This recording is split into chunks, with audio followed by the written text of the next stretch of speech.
Hello, everyone, and to welcome to another God on My Mind. I should say Wednesday, except it's not. It's Thursday, so happy Thanksgiving. I just got so busy yesterday. I said, I got to do my recording today, and then everything that had to be done with the day went and recording went so now there's actually some quiet time today, so I'm doing it. I read this again out of the Charles Spurgeon Study Bible, and I thought, this is perfect because I have this sign, this little plaque thing that's hanging up on the wall, and it says, "There's always something to be thankful for," and yes, there is. But this is it's his notes from Joshua 17:14, and it says, "Contentment should be natural to those who are born of the Spirit of God, and we should make the best of the portion God has given us." And then in my regular, I think this was the Holman New King James Version, it says, "The diligent man takes care of what God has given him." And they're the same, but they're not, I think.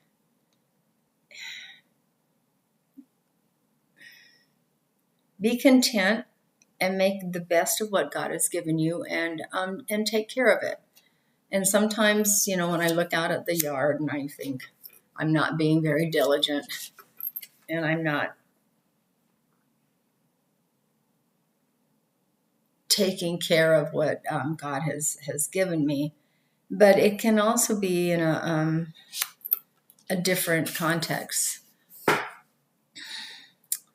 I remember telling my husband, my first husband, he would say to me, you're never happy, no matter what. And I would say it, and I would tell him, I said, I'm happy wherever we live. Wherever we're at, I'm happy. I just want us to take care of what we have. I don't want us to let it fall in disrepair or run down. I want to take care of it. And then I saw this recently, probably a year ago. The diligent man takes care of what God has given him. And I look out at this yard and I figure, I'm not being very diligent with it. But I make choices. Do I want to do the ministry or do I want to do the yard? And so one of the prayers has been, Lord, you got to help me balance. Help me find the time to do what's necessary in the yard. I don't want it to get overrun with weeds. I want us to be able to go out and enjoy it. And right now there's a ton of leaves out there. And you know what? They can wait. They can wait till after Thanksgiving at the least, or till after Christmas. They can wait. They're not going anywhere. But part of being content is,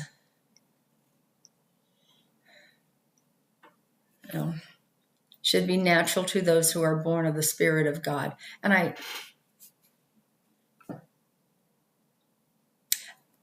for me, the real issue was, I guess, looking at this and said, how can I tell somebody to be content and to make the best of what God has given them if what God has given them are where God has placed them?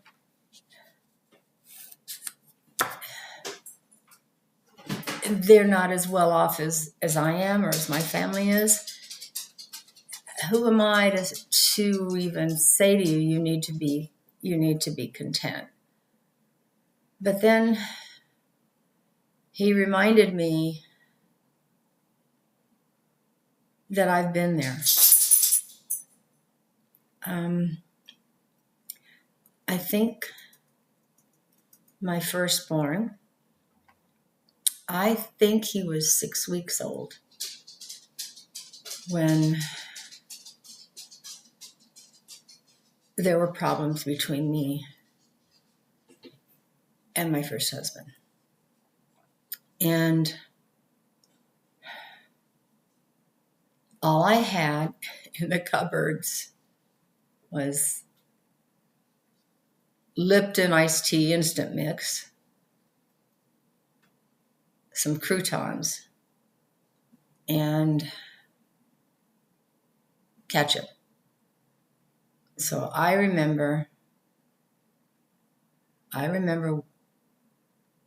it was cold. I remember putting my son in that stroller, and I remember walking downtown to the welfare office and sitting there and basically telling them, I'm not leaving until I get some money for food or something, because there's nothing. So I sat there for a while, yes, and I got some food stamps. And I came back, walked back home. Okay, now what am I going to do? And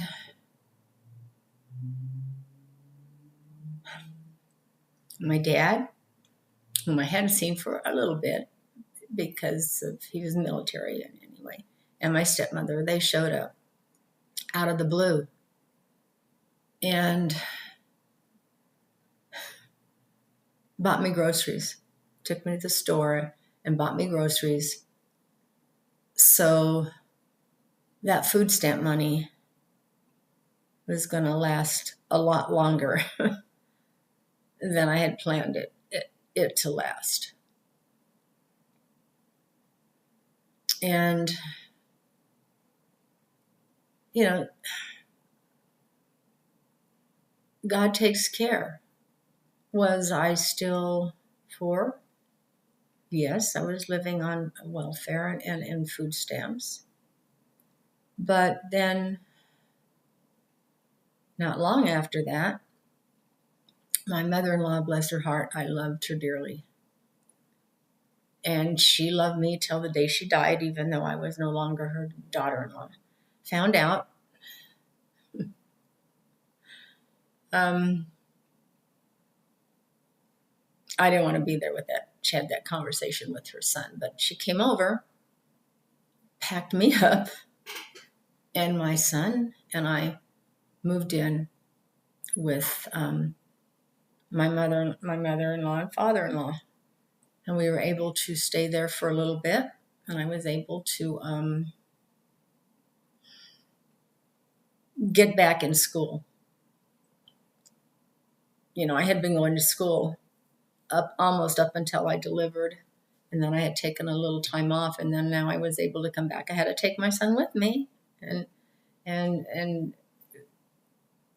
but at least I was able to get back into school. So, you know,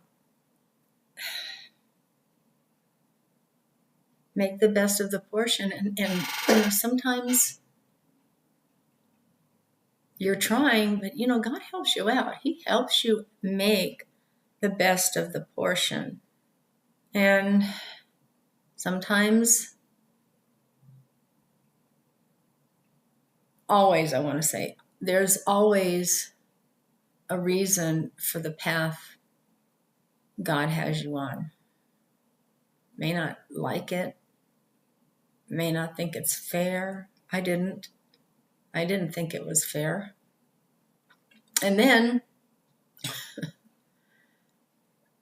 my second husband, Ernie, my first husband, we got divorced because of the issue.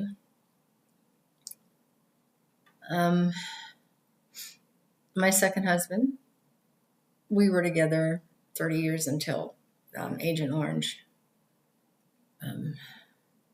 finally took its toll on him. But there was a time when, in the 70s, I think, no, in the 80s. Anyway, his company had closed down. He didn't have a job. I was working, but there would be nights when I would come home and I would think, okay, now what am I going to feed the kids tonight? And sometimes I'd go and look and say, oh, I can put this and this and this and this together. And then there would be times driving home from work thinking, there's nothing. I can't do this. I can't make something out of nothing. And I'd get to the babysitter's house to pick up kids. And that precious woman, I don't know. I didn't know how. I thought, how did she know? Maybe my kids said something. I don't know. But she'd have 2 or 3 bags of groceries for me. And it was not just one time. She had those, that happened 2 or 3 times. And it was always when I knew there wasn't anything. There just flat out wasn't anything. And now there was, and it lasted until the next paycheck. Be calling the bank saying the mortgage is going to be late, but the food would go on the table. And I know a lot of you have been through that. Years later, Andrew and I saw her in the grocery store. I couldn't believe I saw her, and Barbara, oh my God, Barbara. And I had told her, thank you so many times, but I still had to go up and give her a hug, a huge hug, and just cry and say, thank you so much. You don't know the difference you made. And I'm sure she did. But again, how do you be content with something like that? You just do, because it's natural to those who are born of the Spirit of God. That doesn't mean I don't worry about it. Doesn't mean you don't worry about it, but we take it to God, because all the time on the way home, I'd be praying, Lord, I don't know. You got to help me figure out how to put this stuff together. Or Lord, I don't know. I don't know what I'm going to do.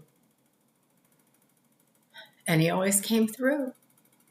Every single time he came through. So contentment doesn't always mean that you're content with that particular situation. It means you're content in knowing that God's got you, that he holds you in his hand, and that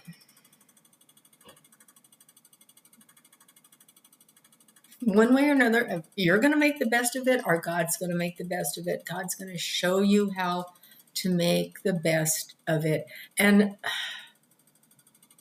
a lot of times, guys, all the time, making the best of it is trusting in God and being grateful and thankful,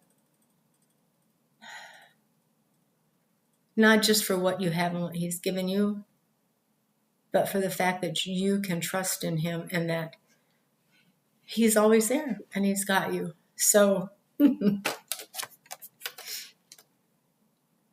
contentment should be natural to those who are born in the Spirit of God.